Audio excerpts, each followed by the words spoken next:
Assalamualaikum warahmatullahi wabarakatuh. Selamat datang dalam video pembelajaran manajemen sumber daya insani. Dalam video ini, kita akan membahas sebuah studi kasus aktual yang menggambarkan pentingnya perencanaan MSDI, manajemen sumber daya insani, dalam mengatasi salah satu masalah paling krusial dalam organisasi, tingginya turnover atau pergantian karyawan. Studi ini diambil dari simulasi kasus di perusahaan teknologi bernama PT Cipta Digital Nusantara. PT Cipta Digital Nusantara adalah sebuah perusahaan rintisan atau startup berbasis teknologi yang berlokasi di Kota Semarang. Perusahaan ini bergerak dalam penyediaan solusi sistem informasi dan aplikasi digital yang diperuntukkan bagi pelaku UMKM, usaha mikro, kecil, dan menengah. Visi mereka adalah menjadi pionir digitalisasi UMKM di Indonesia dengan menghadirkan layanan inovatif, efisien, dan ramah pengguna. Perusahaan ini memiliki sekitar 40-50 karyawan tetap, sebagian besar berada di divisi teknis seperti programmer, UI, UX designer, dan digital marketing. Namun, di balik misi mulianya, perusahaan ini menghadapi tantangan serius dalam pengelolaan sumber daya manusianya. Dalam 1 tahun terakhir, angka turnover karyawan melonjak hingga 35%. Artinya, lebih dari sepertiga karyawan keluar dari perusahaan dalam waktu kurang dari 12 bulan. Terutama yang keluar adalah karyawan dari posisi strategis, programmer inti, desainer, dan tenaga pemasaran digital.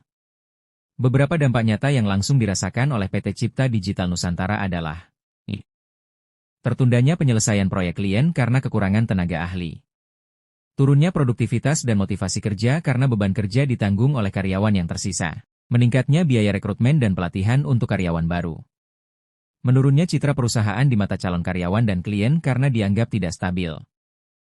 Tim manajemen lalu melakukan evaluasi internal dan menemukan bahwa akar permasalahan berada pada ketiadaan perencanaan manajemen sumber daya insani yang strategis.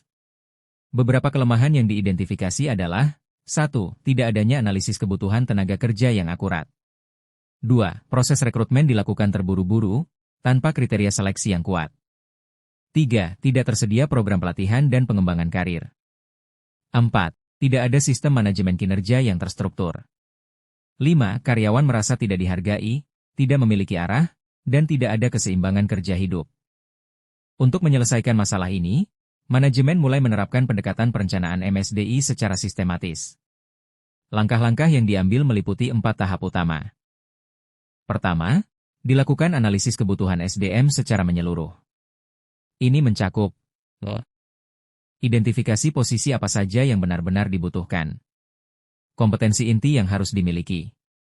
Estimasi jumlah tenaga kerja sesuai kapasitas proyek. Dari sini ditemukan bahwa perusahaan sebenarnya memerlukan lebih sedikit programmer, tetapi dengan kompetensi yang lebih tinggi dan bersifat multitasking. Kedua, perusahaan menyusun ulang proses rekrutmen dan seleksi. Beberapa perbaikan yang dilakukan. Membuat job description dan job requirement yang detail. Menggunakan platform digital rekrutmen seperti LinkedIn, Glints, dan Jobstreet. Menjalin kerjasama dengan universitas dan komunitas pengembang. Menyusun tes seleksi berbasis kompetensi teknis dan soft skill. Dengan ini, perusahaan tidak hanya mencari orang yang pintar, tapi juga yang cocok dengan budaya kerja dan visi perusahaan. Ketiga, diterapkan sistem manajemen kinerja berbasis KPI atau Key Performance Indicator. Komponen sistem ini meliputi penetapan target individu dan tim. Monitoring rutin dan evaluasi triwulanan. Umpan balik yang membangun. Pemberian insentif dan bonus proyek. Sistem ini membantu karyawan merasa lebih dihargai dan memahami arah kontribusinya dalam perusahaan. Keempat, perusahaan mulai membangun lingkungan kerja yang lebih inklusif dan ramah karyawan. Langkah konkret yang diambil. Memberikan fleksibilitas jam kerja dan sistem hybrid, work from home.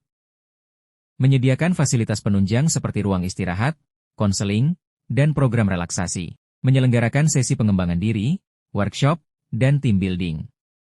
Hasilnya, karyawan merasa lebih nyaman, aman, dan bersemangat untuk terus berkembang. Setelah 6 bulan implementasi strategi MSDI, hasilnya sangat menggembirakan. Tanda centang putih tebal tingkat turnover turun drastis dari 35% menjadi hanya 10%. Tanda centang putih tebal proyek selesai tepat waktu karena tim lebih solid dan stabil. Tanda centang putih tebal karyawan merasa lebih dihargai dan berdaya. Tanda centang putih tebal biaya rekrutmen dan pelatihan menurun signifikan. Bahkan, dalam survei internal, Lebih dari 80% karyawan menyatakan puas dengan kondisi kerja dan tertarik untuk berkarir jangka panjang. Kasus PT Cipta Digital Nusantara membuktikan bahwa perencanaan MSDI bukan hanya teori kampus. Ini adalah strategi inti untuk membangun organisasi yang sehat, produktif, dan berkelanjutan. Manajemen sumber daya insani yang baik membantu perusahaan menarik dan mempertahankan talenta terbaik, meningkatkan kepuasan dan loyalitas karyawan, meningkatkan efisiensi operasional, siap menghadapi perubahan teknologi dan tantangan global. Demikianlah pembahasan lengkap mengenai studi kasus MSDI dan bagaimana perencanaan strategis dapat menyelesaikan masalah turnover karyawan. Semoga video ini bermanfaat untuk menambah pemahaman kita dalam mata kuliah Manajemen Sumber Daya Insani dan Praktik Dunia Kerja. Terima kasih atas perhatiannya. Wassalamualaikum warahmatullahi wabarakatuh.